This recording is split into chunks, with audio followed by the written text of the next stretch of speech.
Welcome back to Oracle Code in Singapore. We are live from the Developer Lounge. I'm Connor McDonald with the developer community. Thankfully, the coffee crowd has cleared out a bit, so there's a little less noise in the background. So hopefully you'll all be able to hear us. But most of you, I imagine, will be catching us on the live Twitter stream. My guest here today is Bjorn, is it Rost? Rost, yeah. Rost.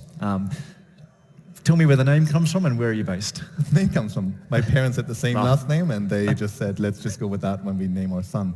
The first name comes from a Swedish tennis player. They were a big fan of Björn Borg. He was a really big tennis player in the, I guess, 70s and early 80s. Have you seen Borg McEnroe, the movie?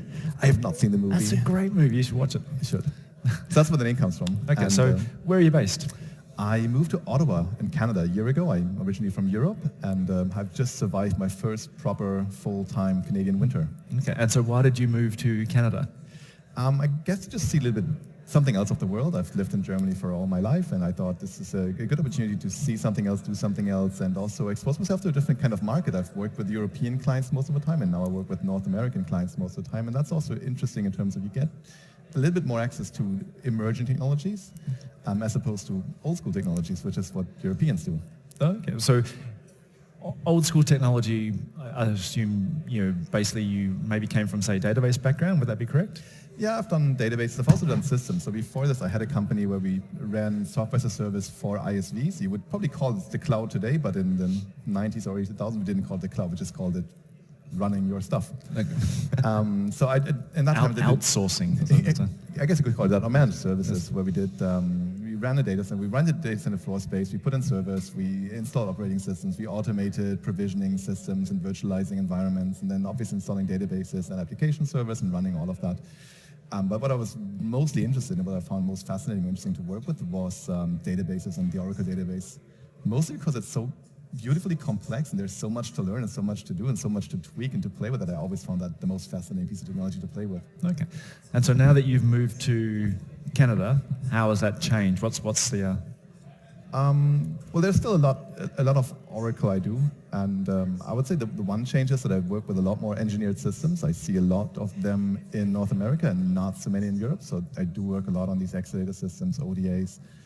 So that's exciting, as I see a lot of cloud deployments, either going to any one of the public cloud vendors or even people exploring the Oracle cloud. So those are things that, and maybe it's just because I haven't worked in Europe for 1 or 2 years now, so maybe it's just that's the old stuff, I'm probably doing it. There's a lot of that now, which I haven't had much exposure to before. Okay. I've done some work with Exadata systems, but ODAs, I hear a lot of cool things about ODAs. I don't see a lot of it in Australia. Maybe that's just my insular view of the world. How do you find working with ODAs? Are they a cool piece of kit, or? It's a blast. I mean, they're not the most sexy piece of equipment, but that's the beauty. The beauty is that you don't have to worry about all the system stuff. I find nothing more boring than going through a months-long procurement process of putting all the hardware pieces together and then picking out network switches, configuring everything, and working with 10 different departments just to set up a system. The beauty of the ODA is you buy this as a one system, you put it into your rack, you power it on, and then you're done. You don't have to think so much about all the different components. So that's what I like about it. You can actually focus on getting stuff done on the database rather than just doing IT because we do IT. All that stuff. So you're here at Oracle Code in Singapore. I know you're a familiar visitor to Singapore because we catch up with our friend Doug. We'll catch up with him again later on today. What's your talk on today? My talk here it's called Tackling Time. I think it's called Tackling Time Troubles, where I talk about dates and timestamps. And that talk really started with me having a few issues that I researched and that I blogged about, and I thought I could put this into a talk. And then I had to add some content to the talk. So there's a lot of what I could call pub trivia about dates and calendars and time zones and all of these things, which I find entertaining, and I think the audience so far has quite liked it as well. So that's the talk today. It's dates and timestamps. Okay, so I'm from that old school. We used to have just dates in Oracle, and then timestamps came along. It's funny how in a date, my default normally is sysdate, but in a timestamp column, I'd put sys timestamp. But I remember seeing on one of your slides that maybe not be the best advice. Yeah, that's actually, oh, that's loud. That's one of the things I talk about in this talk today. Oh, that's not good. You talk, I'll twist. Oh. There we go. Is it working? Yeah. Maybe. Let me pin that. How's that? It's about to fall off your ear. Let's see. Oh, let's just not move. So the question was, why is sys timestamp not always a good idea? And it's a bit of a mean thing because sysdate gives you a date back, whereas if you run sys timestamp, it doesn't actually return a timestamp type. It returns a type timestamp with time zone. Okay. So if you're then inserting that into a You talk, I'll tweak. fantastic.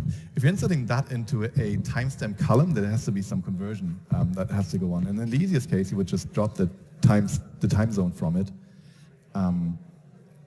Okay, go ahead. In the more complicated cases, it might lead to cases where you actually convert the column to a timestamp with time zone, and then it has to infer which time zone you actually mean, and whatever the system infers might not be what you actually want to compare it to, so that's where these problems come from. So if I'm inserting something into a column which is purely just a timestamp, if I need a built-in, what would be the built-in I would opt for? That's weird because there is no equivalent. There is no equivalent of sys date and sys timestamp for that returns a timestamp. There is a local, actually I forget this, it's in my slides, Okay. but I think it's called the local timestamp. In your talk today, are you covering some of the interval data types? I'm always confused about interval data types because they have like spaces and everything in the names.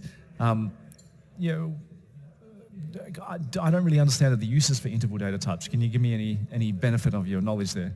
Well, it just helps with arithmetic and with math. So one thing is you can store an interval, like if you want to store something like 15 minutes or an hour or just a period, like basically an interval, you can store that in a column, but you can also use it to do arithmetic on timestamps. So if you want to say, give me all the timestamps that are within 20 minutes of another timestamp, this is not going so well.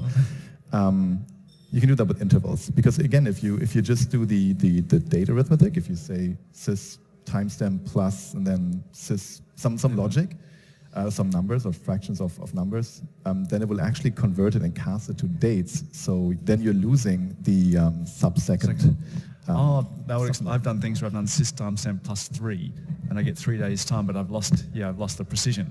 Exactly, and that's because there's implicit casting going on. This is not so great. Sure. I reckon Did you say joke? pull it off and hold it like a microphone. Might be just as easy. I've pinned it to you. There we go. Oh, there we go. There we go. There we go. There we go. That'll do. So far we've sort of covered the date stuff. Like it sounds like there's a lot of common mistakes that people make when they're dealing with dates. What are the ones you see out in the wild probably most frequently?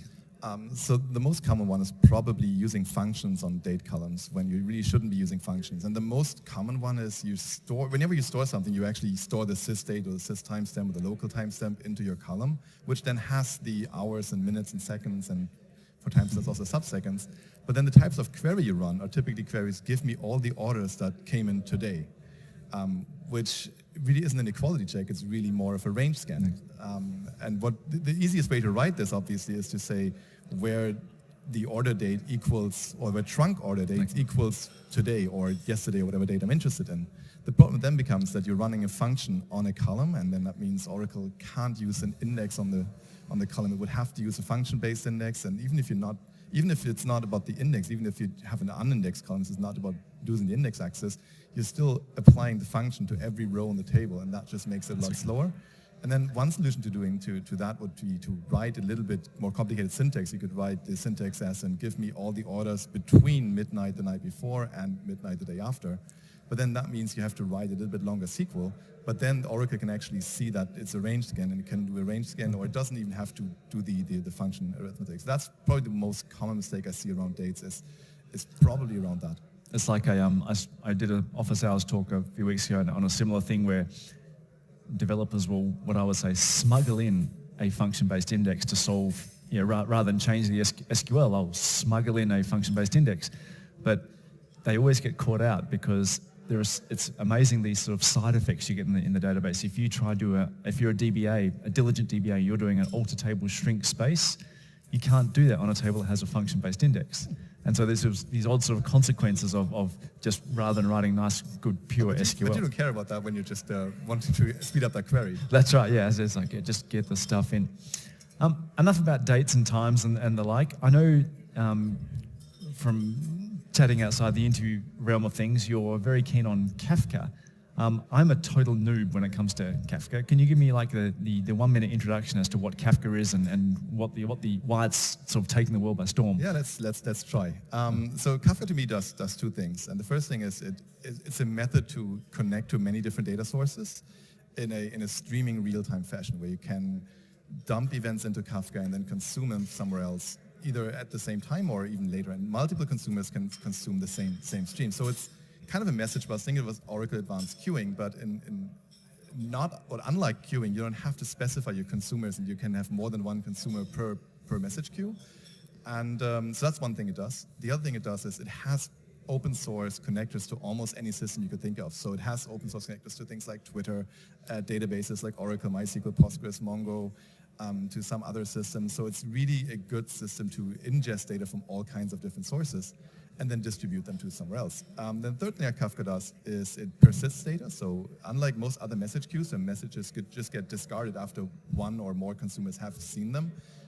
Kafka will actually store them on the cluster, and you can consume them later, and most people would actually store messages for a week or for a month or even longer than that. That's just you have storage space for it, which allows you to then consume data at a later point in time. So that's interesting. And then the fourth thing that's also exciting about Kafka, and that's actually the thing that I'm interested in most now, is doing logic and transformations directly on your data as it streams in.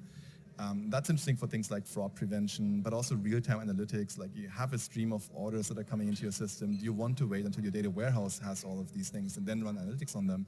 Or do you want to run analytics on your real-time data? Also interesting for IoT. So that's my 1-minute pitch on Kafka. And it's really a cool technology to enable you to do these things. That sounds very cool. Now we've got about 30 seconds left, as I've done to other people I've spoken to today, like Morten, who's off at the side here. You've got 30 seconds to stare straight down the barrel and tell whoever comes to the conference, what should they do tomorrow after watching the content of all today's conference? As a developer, what's their plan of attack for tomorrow? What should they do tomorrow, the first thing they should do? I think what I always try to do is take one thing away from the conference that you've learned here and just research more of that or use it. So if you learned about a tool today, install the tool. If you learned about a methodology to do something, do that. If you go to my talk about dates and timestamps, go back to your database and see if you're doing some of the things that I tell you not to do. That's, I think, the thing that I like people to do after a conference. Take 1 or 2 items away from the conference and just immerse yourself in it.